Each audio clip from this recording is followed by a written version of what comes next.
Welcome back, ladies and gents. It's been a little while since I have done a proper video actually working on the old girl over here. It's getting a layer of dust on it like when I first found it, but I need to get fired up and get it running and driving so that I can go do the things it needs doing. If you've all forgotten where I was up to, you better go back and watch the last episode, but I've even forgotten. So in the last episode I put the power steering pump on and I was sort of up to putting boosters on, new shockers. We were going to do the big hole conversion in the bunk and the back of the cab, and then I was going to go take it in and get a wheel alignment because the rear end's crab walking, get the front end aligned and then bring it back and repaint the back of the chassis, sandblast and paint it. So I'll go get under there and we will pull off those boosters down there. I'll pull all 4 boosters off, and I got 4 new ones to go on. There's 2 of them. The other 2 are over the other side of the truck. So put some new boosters on, and then I got to weld up some shocker mounts because they're all flogged out. So I'll weld them up. They're alloy, I think, so I have to TIG weld them and I'll clean them up. Can put the new shockers on, and then I'll drive it out and see what we're going to do from there. I think too much thinking. I'll just do instead. All right, we'll do a bit of work.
Alright, I've got all my boosters on. They're 30-30 boosters, and I've got the slack adjusters off. I've got new ones to go on.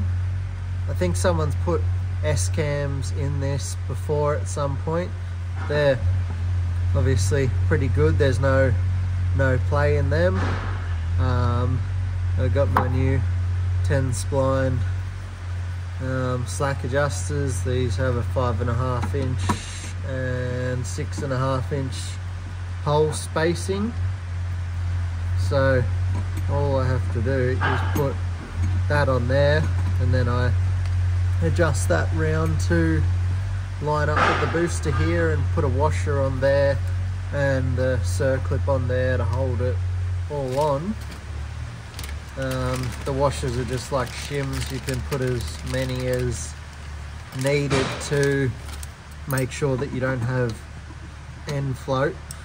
So, although that's not the right size, that's handy.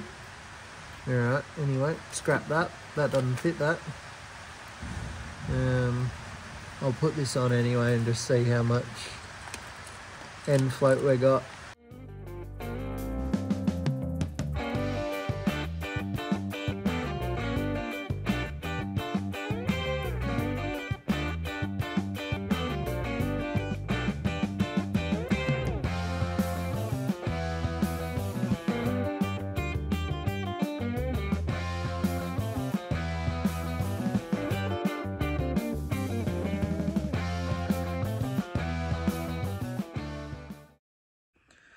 So I've got the new boosters on with new slack adjusters. You can see they're all new under there. Next on the list to do is the shockers. So you can see the chicken shit that has been done to repair that one. I'm going to cut that off and weld it up and drill a hole and make it nice. That one there is cracked right in the middle, so we'll get that bracket off and I'll weld that up. I've got 4 brand new shockers to go on it.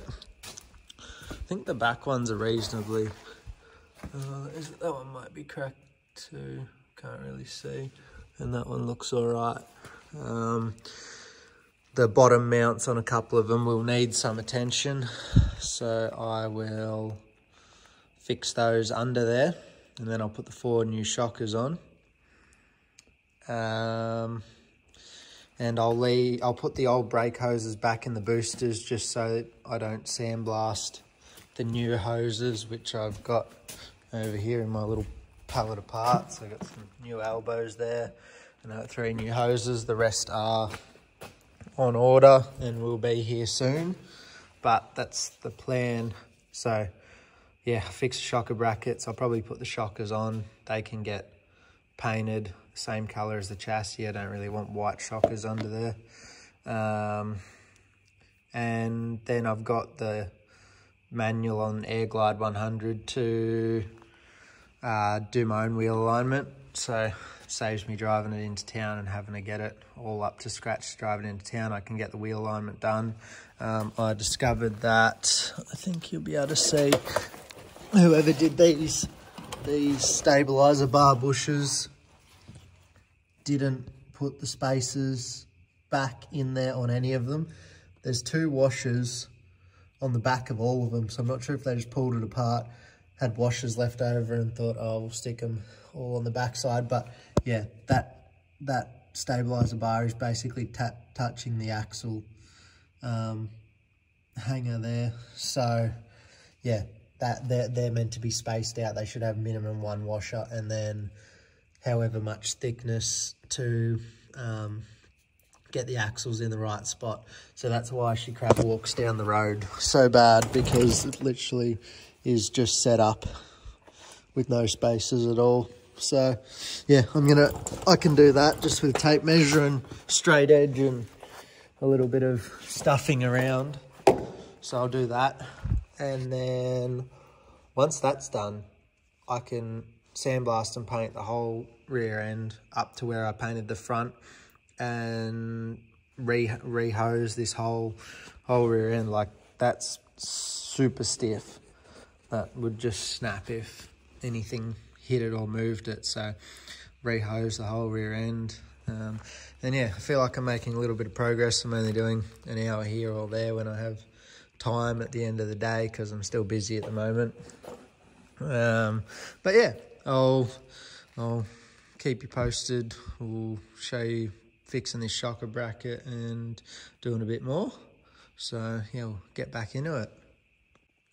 I had a chance to play with this pressure washer. I got it from the yard cleanup, and it actually works. It's a hot wash. Does, I don't set it about 2200 PSI, I think, and it'll go up to how hot? 150 degrees Celsius, or looks like 300 degrees Fahrenheit. So yeah, it's really good. I'm impressed. I'll be able to wash the rear end on the Kenworth down before I blast and paint it and get all that grease off. It just helps to, yeah, not leave any residue. If you leave grease on there when you blast, it just sometimes sort of just blows it onto something else and you're forever trying to get it off. So I'll give it a really good hot wash and it should come up nice, and then a blast and a paint. So yeah, I'm happy with the progress, and we'll get back into it.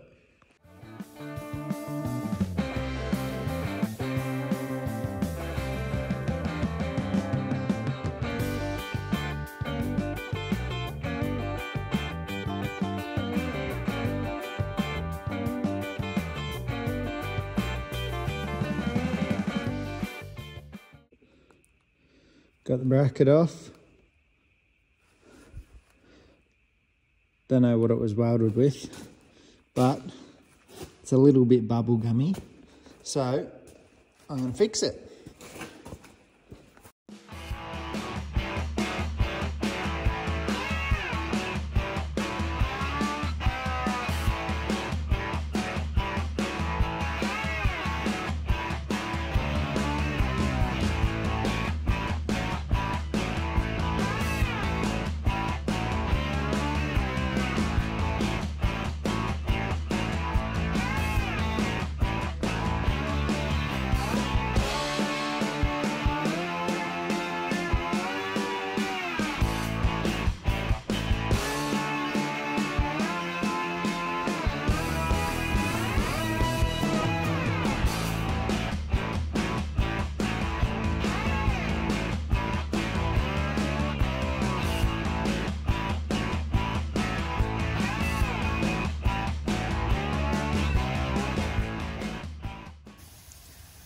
I've got that shocker mount back on, and I've got the boosters tightened up and the brakes adjusted.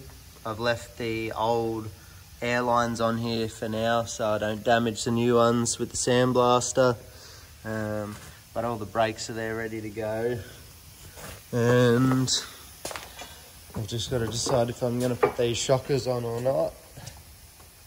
And then I can take it for a drive, really. Clean it off and get it out of here. So I'm just getting set up to do the wheel alignment here. I've got my straight line laser here pointing, and I've got that square to the white line, which I'll explain in a minute. But that's bang on in the center of that axle.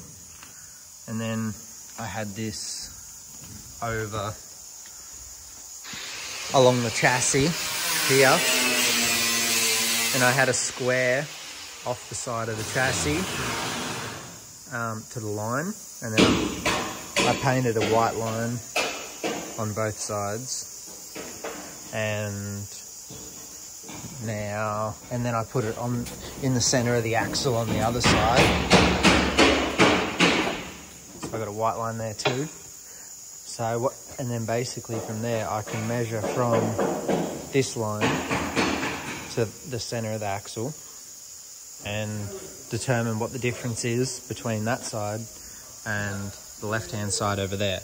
And right now the difference is 15 mil. This is 15 mil closer to the front than the other side. So I gotta get under here, which I think I showed you guys earlier. Oh, I don't know where I put my torch. Hang on.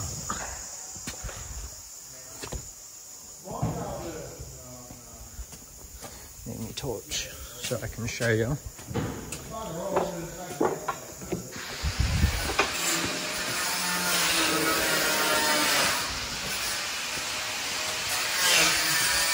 So we get under here.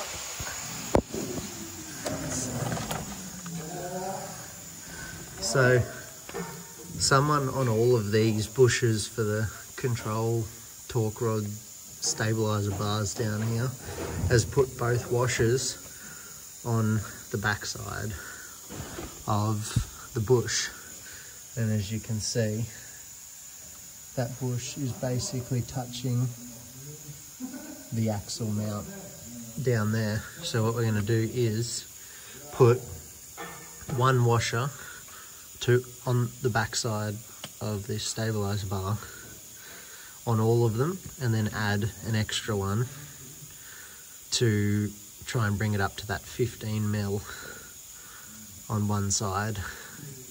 So I'm going to undo that on both of them, on this side and that side, and put one washer for a start on each side, and then I need to try and get to 15 mil on one side, which I already can't remember. But yeah, I'll undo these and then we'll go from there.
Right, so I've finally got the wheel alignment bang on, I reckon, for the rear end anyway, which was the main thing I wanted to do. I was going to take it in and take it into town and get them to do the wheel alignment, but I got the page out of the Air Glide 100 maintenance manual to do it properly, so I thought I'd give it a crack.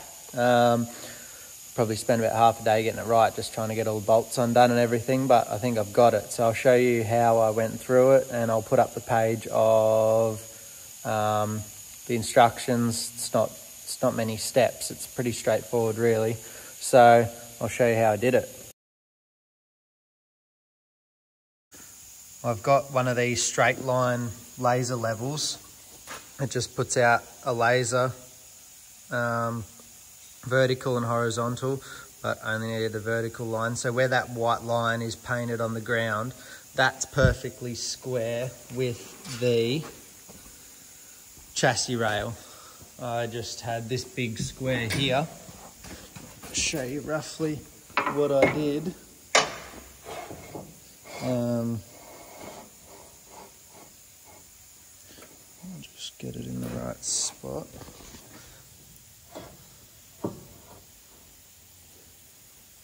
So I just had the square with the rail, which is square with the bit of angle where the turntable mounts, and then made sure the line was square along that, which obviously probably isn't right now because I just did that with one hand, but made sure that was square with the chassis rail, and then I put white mark on the ground. And then once you've got a line on the ground that's square with the chassis rail, you can then move your laser. These are only like $50, by the way, so they're definitely worth it. And then I put it on the ground and got center of the axle like that.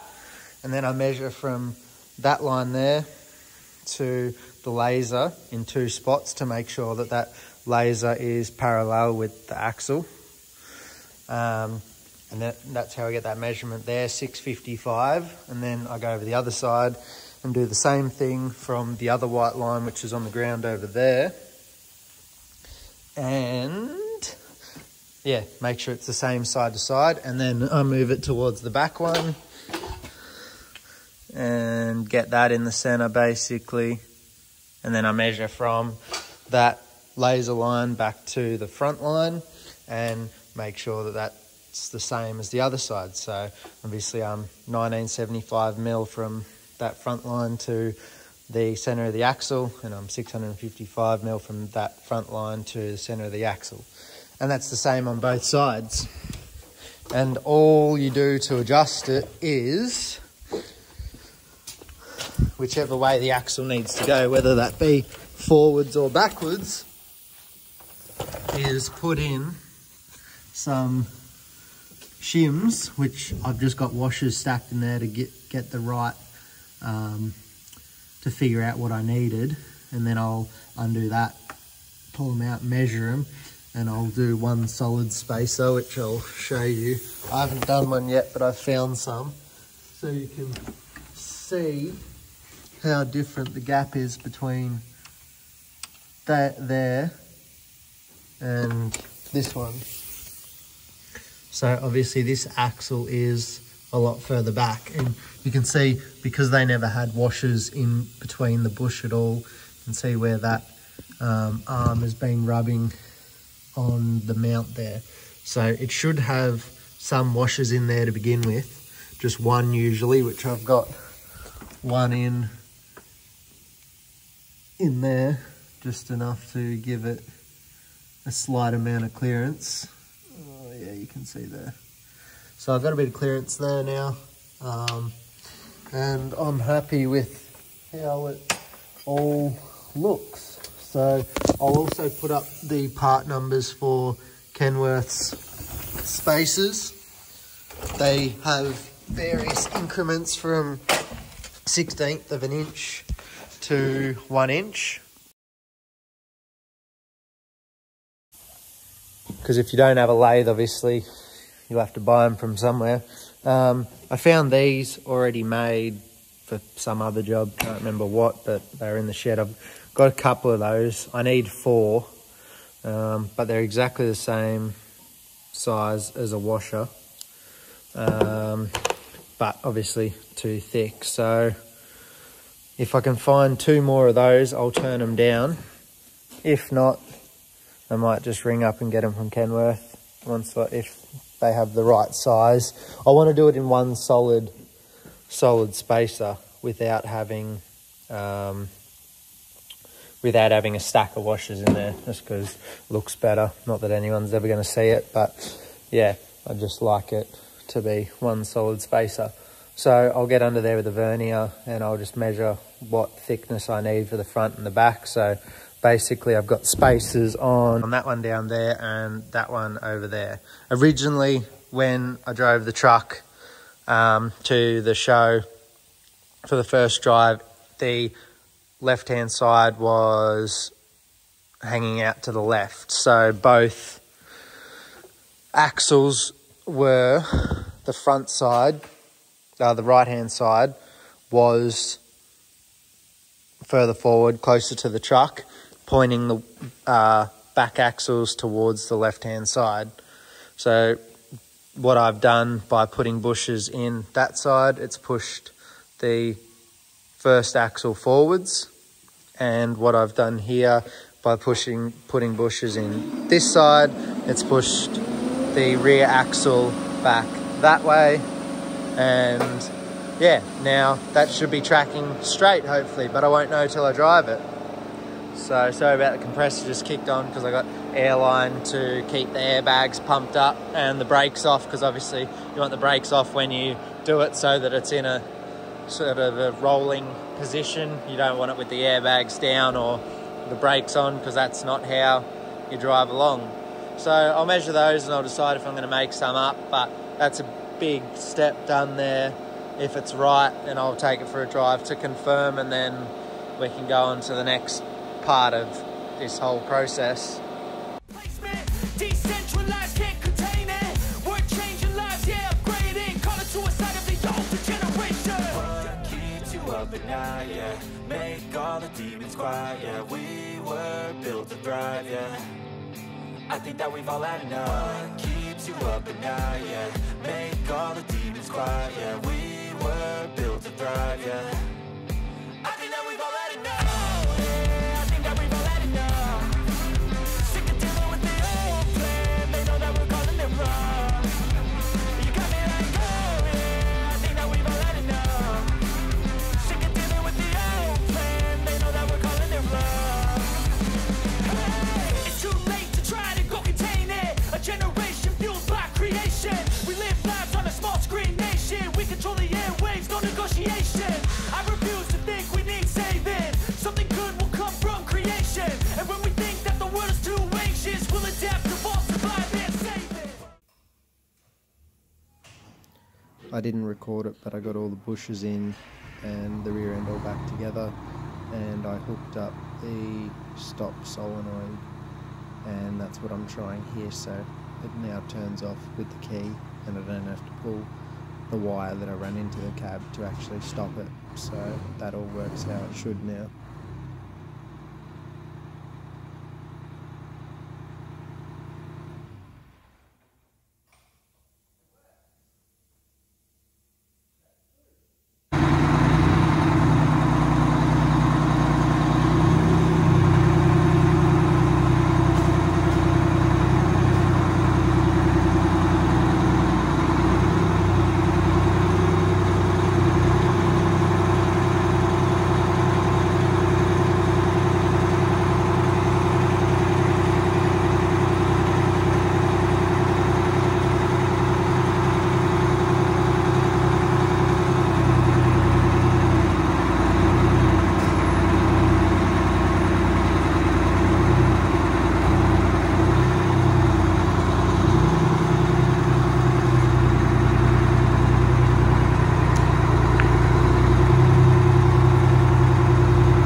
So I've got it backed under the quad float. I just want to take it for a couple laps around the block to try and, with a little bit of weight behind it, just to try and clear up some of this smoke and give it a little bit of work. Because I don't think I've had it up to operating temperature yet.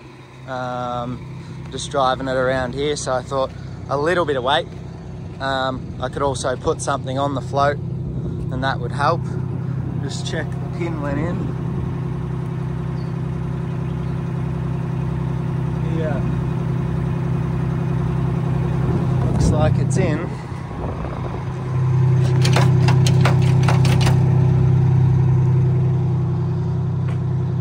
So yeah, just see if it'll build up air and release the brakes. And then, oh yeah, there we go. Brakes are coming off. Looks good with the trailer on. But I got the turntable slid further back than it was when I got it. And it's still very close to the bunk. So yeah, see, that's how much I've got it back. So you wouldn't want it any further than that, I don't reckon.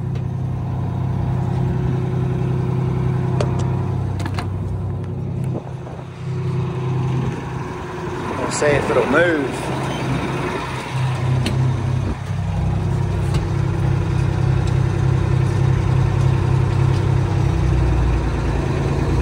It does move.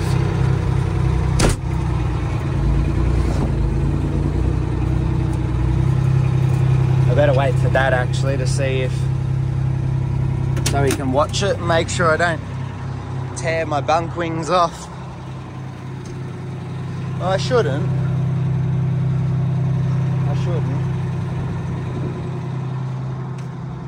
That's alright. I'll let him hold the camera when he gets down here. He went to get me some spray because I couldn't get the air hoses on, Susie coils on. So here he comes.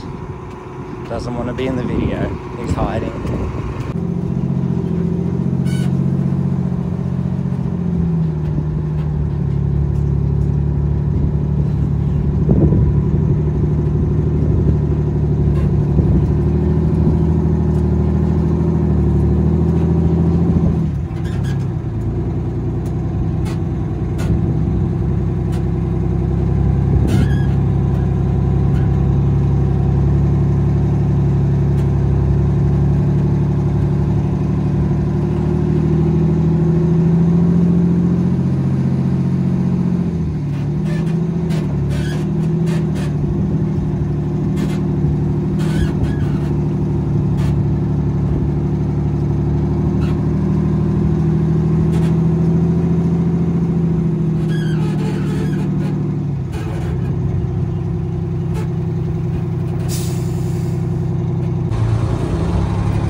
that's it, guys. Thanks for watching along. Hope you enjoyed it, and that little ride along with the float on the back, it definitely makes the truck work, and it finally just started to burn the paint off the exhaust manifolds. Next video will be coming along soon, where we get the truck ready for the Kenworth Classic up in Clarendon in Sydney, and then ultimately working towards getting the truck roadworthy and registered and on the road. If you guys have been following along on Instagram, you'll know that's already sort of happening. But yeah, just finding the time to get these videos out now. Thanks for watching, and we'll see you on the next one.